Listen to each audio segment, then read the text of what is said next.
Isang mapagpalang araw na naman mga idol. Welcome again sa ating episode ng Moto Features. At ang ibibida nating motor walang iba kundi si Rusi Sparkle 150i. Gaano ba ito kasulit at kaganda? Alamin natin yan sa video to. Welcome to Hajo Moto Vlogs. Let's go! Sa likod ng visor, may tanalang boses. Bawat salita parang kalabit ng throttle. Hindi lang specs, pati kwento ng makina. Haji ang pangalan to, ang sandata. Da Haji Moto Vlogs, nag-MG para iso. Sumisikaw ang makina sa bawat video. Haji Moto Vlogs. At ito na nga mga idol, si Rusi Sparkle 150i. Yun no?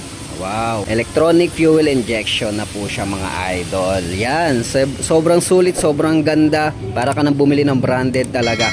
So Rusi yan, Rusi lang ang sakalam. So sulit nga ba ito bilhin? Check natin, okay? So simulan natin sa kanyang kulay mga idol. Makikita natin